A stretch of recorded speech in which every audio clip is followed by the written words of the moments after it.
नमस्कार दोस्तों, स्वागत है आप सभी का हमारे चैनल पर। आप देख रहे हैं नेक्स्ट 9 लाइव। तो कोरोना की दूसरी लहर में संक्रमण के मामले अब काफ़ी हद तक कम हो चुके हैं। बीते मंगलवार की ही बात करें तो 50,000 के आसपास मामले आए। इसी बीच लेकिन तीसरी लहर का खतरा मंडराने लगा है।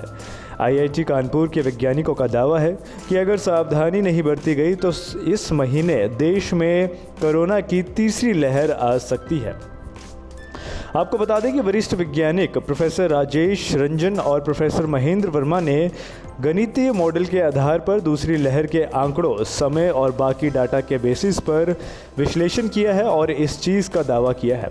उन्होंने चेतावनी दी है कि अगर स्थिति खराब होना शुरू हो जाएगी तो अक्टूबर में तीसरी लहर के दौरान रोज़ाना 3 लाख तक संक्रमण के मामले वापस से आना शुरू हो जाएंगे। ऐसे में कुछ सावधानियां बरतना बेहद ज़रूरी हो जाता है, जिसे लहर के खतरे को कम किया जा सकता है, क्योंकि अगर इस बार लहर आती है तो ये लहर दूसरी लहर से भी खतरनाक साबित हो सकती है।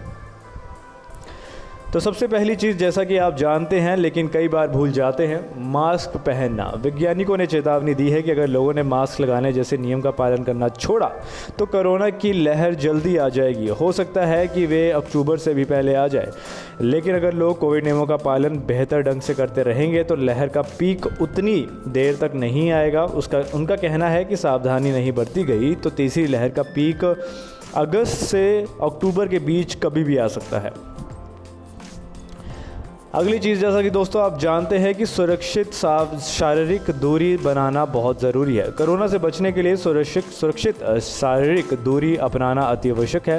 वैज्ञानिकों ने इस नियम का कड़ाई से पालन करने के लिए आग्रह किया है। उन्होंने कहा है कि पहली लहर के बाद जनवरी में जिस तरह के इस नियम को नज़रअंदाज किया गया था, अगर अब भी इसे नज़रअंदाज किया जाता है लॉकडाउन खुलने के बाद, तो हालत और भी ज़्यादा खतरनाक हो सकते हैं।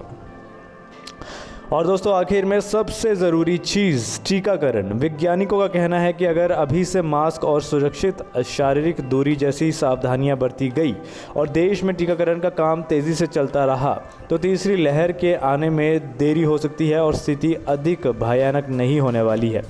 अगर लोग वैक्सीन लगवाते हैं तो तीसरी लहर का पीक नवंबर में आ सकता है। प्रोफेसर राजेश रंजन कहते हैं कि ऐसे में लोगों के पास करीब 4 महीने का मौका होगा और इस दौरान जो हालत है वो ज़्यादा ख़राब नहीं होगी। तो दोस्तों ये थी हमारी खास जानकारी। उम्मीद करता हूँ आपको ये जानकारी अच्छी लगी होगी और आप इस जानकारी का पालन भी करेंगे। अगर हमें तीसरी लहर से बचना है तो साथ में मिलकर काम करना होगा, वरना तीसरी लहर से और भी भयानक स्थिति हो सकती है। इसलिए बहुत ज़रूरी है कि हम अपनी रिस्पॉन्सिबिलिटीज़ को समझें और लॉकडाउन खुलने के बाद भी चीज़ों का, नियमों का सही से पालन करें। तो इसी उम्मीद के साथ इस वीडियो को ख़त्म करूँगा। मिलूँगा आपसे अगली बार। नमस्कार।